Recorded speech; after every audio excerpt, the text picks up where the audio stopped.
If you've been researching even for a little bit, you'll quickly discover that everyone has a different opinion of what camera you should buy. The reality is, you have different needs and budget than the person that's recommending the gear to you. For this reason, camera research often gives you an overload of information that leaves you even less prepared to pull the trigger. That's why in this video, I'm going to outline the non-negotiable camera features that you need and upgrade options you might want to consider.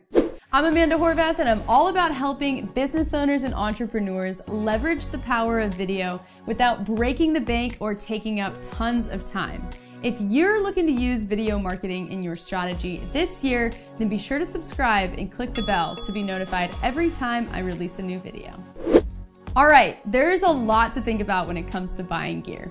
So this video is going to be on the longer side, but if you're going to make the investment, then be sure to watch it all the way through, because I'm throwing down some serious knowledge in this one. So with that, let's dive into the 4 non-negotiable features as well as 3 research tips when buying a camera for video.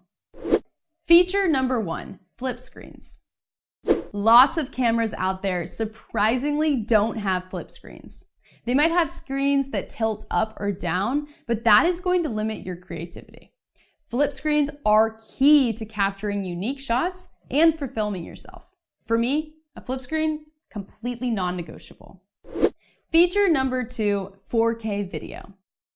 4K video is already becoming more and more common, so buying a camera that can't shoot in 4K risks it going out of date very quickly. 4K is also super helpful when editing a talking head video like this one because it gives you the option to crop in without losing quality. This can give the effect of having 2 cameras when you only have 1. Feature number 3, audio jack. Audio is arguably more important than video. For this reason, you have to have a camera that has an audio jack. This way you can plug in an external microphone and increase the value of your audio. It's also important to be able to adjust the input level of that microphone. Some microphones, when fed directly into the camera, will cause the levels to peak and get distorted. By being able to adjust them, you're going to avoid this issue. Additionally, you're going to want to have a headphone jack so you can monitor the audio that you're recording and tell if the levels are being distorted or not and adjust them as needed. So before I dive into feature number 4, be sure to stick around for the 3 research tips that are going to make a massive difference when you're looking for what to buy. Feature number 4, interchangeable lenses. Some cameras come as one unit, and this can be extremely limiting. You'll only be able to use the focal range that the camera offers, and you'll never be able to upgrade without having to buy a whole new camera. This can leave you extremely frustrated as your skills grow. These non-negotiables are going to nix a lot of cameras out there, but you'll still have to do more nixing before you can pull the trigger. So let's talk about basic packages and upgrades you might want to consider. Research tip number 1, DSLR or mirrorless. Likely your options are to buy a DSLR or mirrorless camera. What's the difference?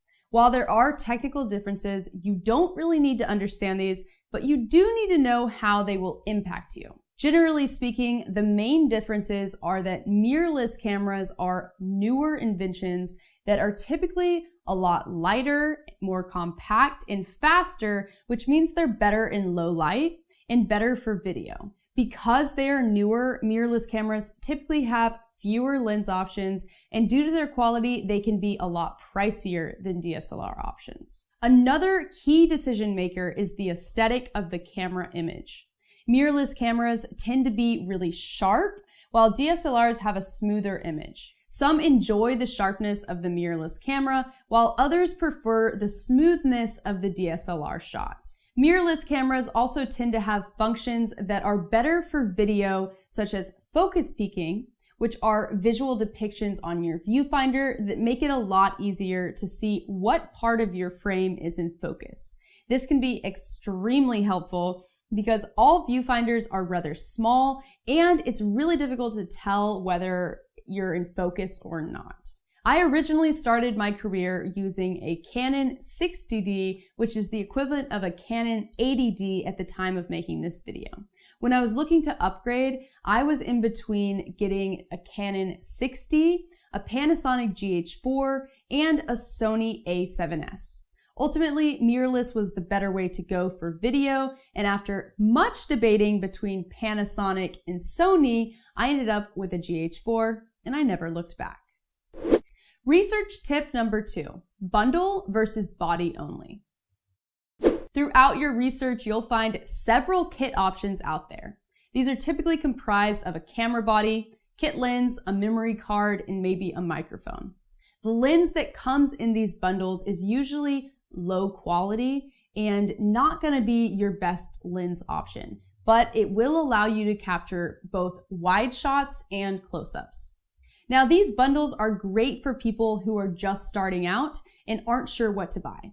But what generally tends to happen is that you'll buy the kit, it'll work for you for a while, and then you'll outgrow it. At that point, you'll be more educated on what you want and need. Now, if you know that you're in video for the long term, then you should probably approach your first purchase a little bit more strategically. Rather than buying a bundle, I would recommend buying the body only and then buying a higher quality lens. The quality of your lens is going to be a big determining factor in how good your image can look. So buying a lens might be better than spending more money on a body, but having a crappier lens.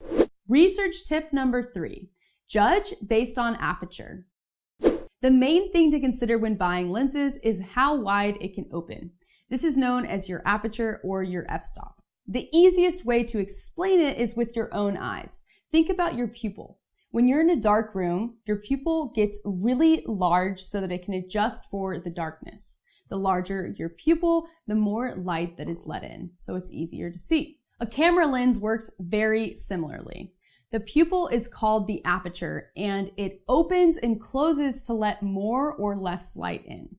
How wide a lens opens is denoted by an F with a slash and a number.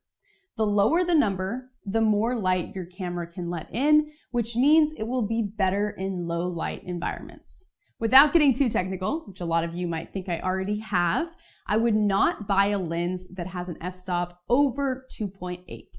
Anything below 2.8 is certainly going to be better, but a lens that has anything above it should definitely be nixed from your purchase list.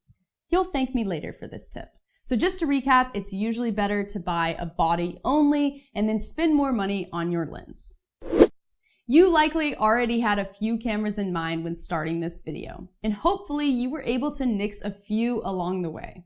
If you're still unsure where to start, then I highly recommend looking at the latest versions of Canon, Panasonic, and Sony cameras.